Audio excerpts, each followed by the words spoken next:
Hello guys, welcome back to our YouTube channel. तो guys आज हम डिस्कस करने वाले हैं एक ऐसे कोर्स के बारे में, ऐसी डिग्री के बारे में, ऐसे प्रोफेशन के बारे में जो कि आजकल बहुत ही ट्रेंडिंग में चल रहा है।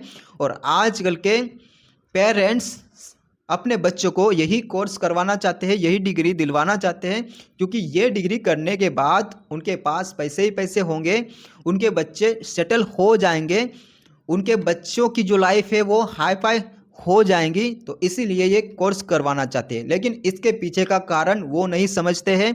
कितना टफ होता है ये कोर्स, कितना खर्च होता है, कितनी एज लगती है इस कोर्स को, और कितना आपको संघर्ष करना पड़ता है इस कोर्स में, और कितना ज़्यादा आपको यहाँ पे सेक्रीफाइस करना पड़ता है, कितनी ज़्यादा आपको रातें गंवानी पड़ती है, कितनी सारी रातों की आपको नींद कंप्रोमाइज़ करना पड़ता है, और कितने सारे ताने खाना पड़ता है, कितने सारी जो आउटसाइड की जो कंडीशन है उनको समझना पड़ता है।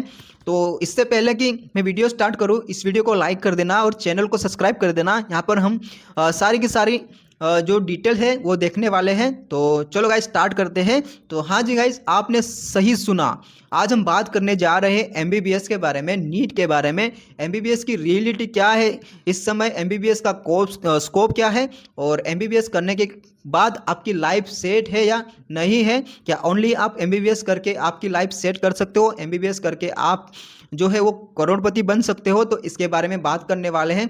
तो जो भी लोग इस वीडियो को देखते हैं तो निगेटिव वे में मत लो, जो भी सच बातें हैं वो करने वाले हैं। तो गाइस चलो स्टार्ट करते हैं। तो सबसे पहले हम बात करें तो एमबीबीएस करने के लिए आपको सबसे पहले नीट का एग्ज़ाम देना पड़ता है। ओनली नीट का एग्ज़ाम नहीं देना पड़ता है मेरे भाई। नीट के एग्ज़ाम के लिए आपको बहुत कड़ी मेहनत करना पड़ता है और बहुत तगड़े पैसे खर्च करना पड़ता है।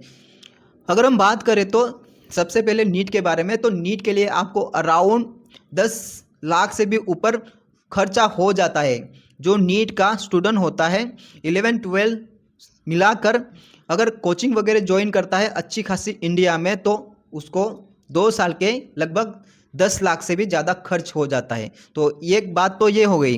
लेकिन इसके बाद भी 10 लाख खर्च करने के बाद भी क्या नीट वो क्वालिफाई हो पाता है? नहीं मेरे दोस्त, हर बच्चा इस एग्ज़ाम को क्वालिफाई नहीं कर पाता है। अराउंड इस एग्ज़ाम में 22 लाख बच्चे बैठते हैं। 22 लाख बच्चों में से अराउंड 1 लाख बच्चों को ही एमबीबीएस की सीटें मिलते हैं। जैसे कि 50,000 सीटें गवर्नमेंट में, 50,000 सीटें प्राइवेट में। तो ये है रियलिटी ऑफ नीट। तो गाइस हर बच्चा नीट को क्वालिफाई नहीं कर पाता है। तो ये हो गई नीट के बारे में। तो एमबीबीएस में आते हैं। एमबीबीएस का कोर्स होता है 5.5 साल का। एमबीबीएस में आपको 5.5 साल तक कुछ नहीं मिलती है, ठीक है, फूटी कौड़ी भी नहीं मिलते हैं, समझ लो। इंटर्नशिप तक तो आपको कुछ नहीं मिलता है, ठीक है। आपको घर से पैसे खर्चा करना पड़ेगा, घर से जो भी सारे एक्सपेंसेस है वो उठाने पड़ेंगे, ठीक है। इंटर्नशिप से आपकी जो स्टाइपेंड है वो चालू हो जाती है, लेकिन इतनी अच्छी खासी नहीं होती है जितनी कि आप सर्वाइव कर पाओगे, उतनी अच्छी नहीं होती है, ठीक है। तो ये हो गया आपका 5.5 साल का एमबीबीएस। 5.5 साल का एमबीबीएस करने के बाद आपको नीट पीजी का एंट्रेंस एग्ज़ाम क्लियर करना होता है। एंट्रेंस एग्ज़ाम क्लियर करने के लिए भी बहुत ज़्यादा हार्डवर्क करना पड़ता है, और इसके लिए भी आपको ड्रॉप लेना पड़ जाता है। जैसे आप नीट यूजी में ड्रॉप लेते हो, ऐसे ही आपको ड्रॉप लेना पड़ जाता है।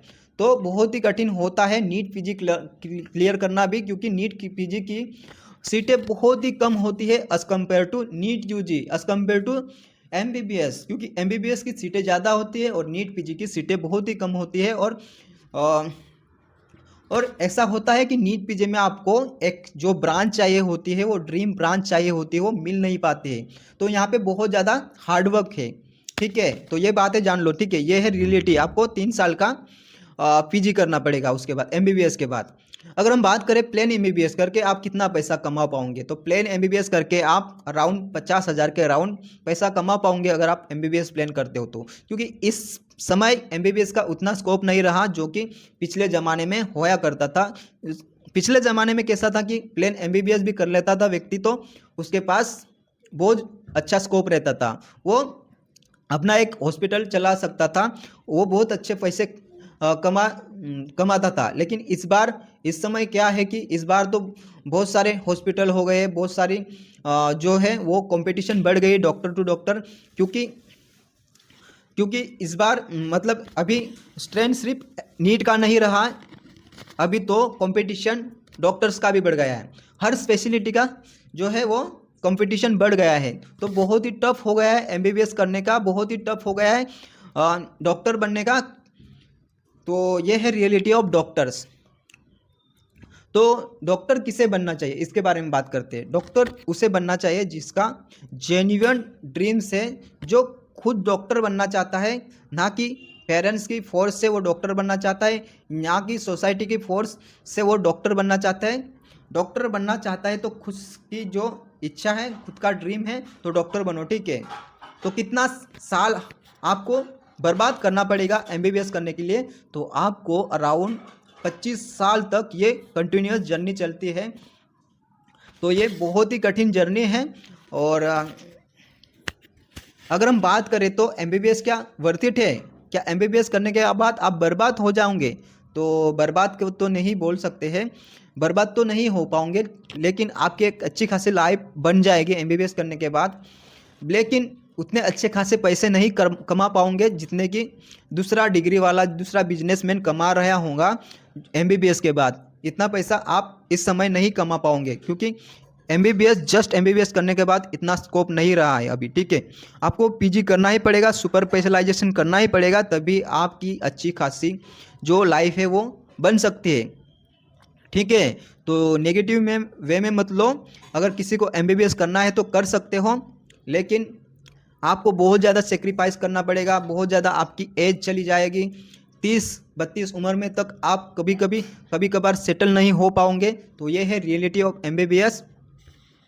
और आजकल तो ये भी हो रहा है कि डॉक्टर्स को बहुत ज़्यादा फोर्स में रहना पड़ता है, बहुत ज़्यादा सोसाइटी के ताने सुनना पड़ता है, बहुत ज़्यादा जो है वो डॉक्टर्स पर प्रेशर आ चुका है, क्योंकि सोसाइटी अभी डॉक्टर को एक लाइटली नहीं ले रही है। सोसाइटी के लोग जो है वो डॉक्टर्स को मतलब इतना खास नहीं समझते हैं, क्योंकि आजकल कोई भी जाके डॉक्टर्स पर हाथ उठा रहा है, कोई भी नेता जाके डॉक्टर पर हाथ उठा रहा है। डॉक्टर की रिस्पेक्ट तो है, बट कुछ लोग जो सोसाइटी के हैं वो डॉक्टर्स की इतनी जो है वो इज्जत नहीं करते हैं, डॉक्टर्स पर मतलब इतनी दया नहीं करते हैं जितने पिछले ज़माने में किया करते थे। बट अगर वाकई में किसी को डॉक्टर बनना है तो करो। मैं आपको ये नहीं बोल रहा हूँ कि आप डॉक्टर मत बनो, लेकिन बहुत ज़्यादा हार्डवर्क करना पड़ेगा आपको, बहुत ज़्यादा आपकी लाइफ को मतलब कॉम्प्रोमाइज़ करना पड़ेगा, आपकी एज को कॉम्प्रोमाइज़ करना पड़ेगा, तो ही आप करो, ठीक है। आप इस चीज़ के लिए रेडी हो। सबसे पहले तो एज, आपको आपकी एज कॉम्प्रोमाइज़ करना पड़ेगा, इसलिए रेडी रहो। और आपके बहुत सारे पैसे खर्चे होने वाले हैं, इसको कॉम्प्रोमाइज़ करना पड़ेगा, ठीक है। इस चीज़ के लिए रेडी रहो, ठीक है। और जो भी लोग प्राइवेट के लिए सोचते हैं, प्राइवेट एमबीबीएस करने के लिए सोचते हैं, तो भाई अगर आपको प्राइवेट एमबीबीएस करना है तो बहुत सारे पैसे खर्च करना पड़ेगा, आपके लाखों करोड़ों पैसे चले जाएंगे। अगर आपको जेन्युइनली डॉक्टर ही बनना है तो आप खर्चा कर सकते हो, लेकिन बहुत सारे ड्रॉप लेते हो, बहुत सारा ये करते हो, तो ये थोड़ा मुश्किल है, आपकी एज कॉम्प्रोमाइज़ हो सकती है और बहुत ज़्यादा खर्चा भी हो सकता है। और प्राइवेट के लिए तो बहुत ज़्यादा मतलब खर्चे की बात है। अगर है आपके पास पैसे तो कर सकते हो, ऐसा कुछ नहीं है, ठीक है, लेकिन बहुत ज़्यादा खर्चा है, जो कि आप प्लेन एमबीबीएस करके उतना पैसा कम समय में वसूल नहीं कर सकते हो। आपको पीजी कंपलसरी करना पड़ेगा, ठीक है। तो ये है रियलिटी ऑफ डॉक्टर्स एमबीबीएस की। तो गाइस, कभी भी फोर्सफुली में डॉक्टर मत बनो, कभी भी घर वालों की सुनकर डॉक्टर मत बनो। घर वालों को बता दो कि मुझे ये नहीं करना है, वो करना है। और अगर रियलिटी में आपको खुद डॉक्टर बनना है, खुद आप बनना चाहते हो, कुछ सेवा करना चाहते हो, तो आप बन सकते हो। तो ये थी रियलिटी ऑफ डॉक्टर्स की। तो गाइस, आपको ये वीडियो अच्छा लगा हो तो वीडियो को लाइक कर देना, चैनल को सब्सक्राइब कर देना। और जो भी लोगों ने वीडियो को देखा है वो नेगेटिव वे में नहीं ले सकते। बात इतनी थी कि क्यों बर्बाद हो जाओगे एमबीबीएस करके, बर्बाद नहीं होने वाले हैं। लेकिन एक बात ज़रूर है कि आपकी जो एज है वो चली जाएगी 30+, ये एक डिसएडवांटेज है और आपके बहुत ज़्यादा पैसे खर्चे होंगे, ये डिसएडवांटेज है। और कभी कभार जो भी स्टूडेंट नीट का प्रिपरेशन करते हैं उनको बहुत सारे ड्रॉप लेना पड़ जाता है, ये डिसएडवांटेज है। इसमें आपकी एज कॉम्प्रोमाइज़ होती है, तो ये डिसएडवांटेज है, ठीक है।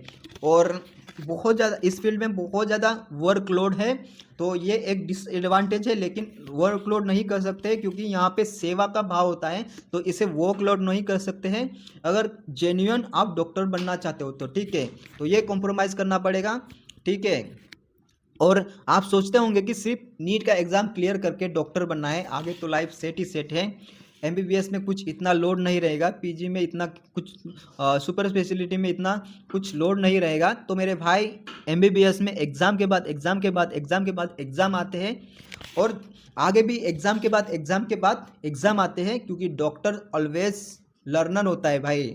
डॉक्टर को मतलब बूढ़ा भी हो जाए तो उसे पढ़ के ही जाना है, अपडेट होता ही रहना है। तो डॉक्टर की लाइफ अदर प्रोफेशन से इतनी मतलब ये नहीं है कि आपको एक बार एमबीबीएस कर लिया तो कभी आपको अपडेट नहीं होना पड़ेगा। एक बार आपने पीजी कर लिया, एक बार आपने एमएस कर लिया, एक बार जो भी कर लिया, आपको अपडेट नहीं होना पड़ेगा। तो दूसरे कोर्स के कंपैरिजन में एमबीबीएस बहुत ही ज़्यादा कठिन है, बहुत ही ज़्यादा इसमें रिस्क होते हैं। तो एमबीबीएस करने के बाद भी आपको अपडेट रहना पड़ता है, और जो भी सुपर स्पेशलिटी है, जो भी आगे की पोस्ट है, उसमें आपको अपडेट होना पड़ता है, क्योंकि आजकल नई नई बीमारियां, नए नए केसेस, नई नई टेक्नोलॉजी, नए नए जो एआई टेक्नोलॉजी है, नई नई चीज़ें हैं वो आती रहती है। तो डॉक्टर को ऑलवेज अपडेट होना पड़ता है, चाहे आप बूढ़े क्यों ना हो जाओ, आपको अपडेट होता ही रहना पड़ेगा। ये है रियलिटी ऑफ डॉक्टर्स की। तो इसी वजह से मैं आपको थंबनेल में बताया कि आप बर्बाद हो जाओगे,